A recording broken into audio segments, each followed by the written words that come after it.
Let's take a look at this problem. We got x over 5 plus y over 3 is greater than or equal to -1. Now we want to get y by itself, and this is just our 5 steps for solving a formula for a variable. We follow those steps because we have 2 or more variables, and we pretend that this is a equals when we're solving it, with one exception. If you multiply or divide by a negative number, you flip your inequality symbol. But our first step, get rid of parentheses. Don't have any. Second step, get rid of fractions. Multiply everything by the LCM of all our denominators. We got 5 and 3 as our denominators, so we'll multiply everything by 15. That's our LCM. So we'll multiply the x over 5 by 15. We'll multiply the y over 3 by 15. And we'll multiply the -1 by 15. Now 5 and 15 both divisible by 5. 5 divided by 5 is 1. 15 divided by 5 is 3. 3 and 15 both divisible by 3. 3 divided by 3 is 1. 15 divided by 3 is 5. So we're left with 3x plus 5y is greater than or equal to 15 times -1 is -15. Step 3, get everything with a variable we're solving for on one side, everything else on the other side. We're solving for y, so I'm going to take 3x, move it to the right side. You take anything across your inequality symbol and the sign changes, so the positive 3x becomes a negative 3x. Now fourth step, we don't have to do. The variable you're solving for is in 2 or more terms factored out. Step 5, divide everything by the number, or divide everything by whatever is in front of / back of the variable you're solving for. Well, there's a 5 in front of our y, so we're going to divide everything by 5. So 5 divided by 5y is greater than or equal to -3 divided by 5x minus 15 divided by 5. Those 5's cancel.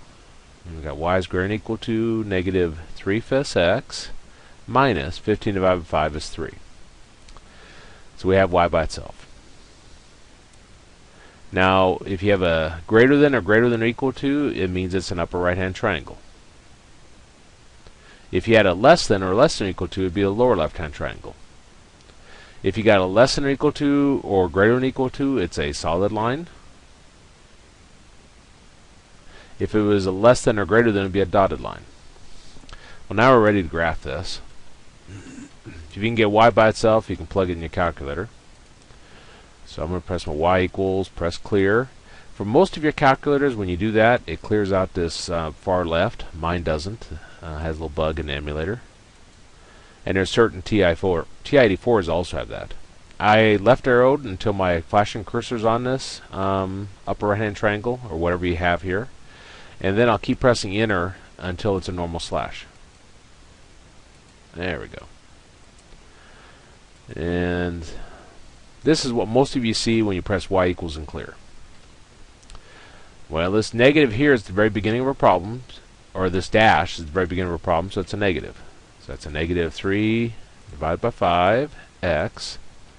This dash here is between the x and the 3, so it's a minus. So -3. Now we want to do our left arrow key until we can't do it anymore. You can't do it too many times. You want to put your flashing cursor on this first slash. And we said we want an upper right hand triangle, so we're going to press enter twice. So one time makes it a thick slash, one more time makes it an upper right hand triangle. And then if we press graph, that's going to give us almost our entire answer. The only thing it doesn't tell us about this line that separates the shaded from the non-shaded region. But we already said it's a solid line. So let's go ahead and sketch this. There we go. Close enough. Do not spend a lot of time on this for my purposes of my class. And then we shade this side. And that would be our answer.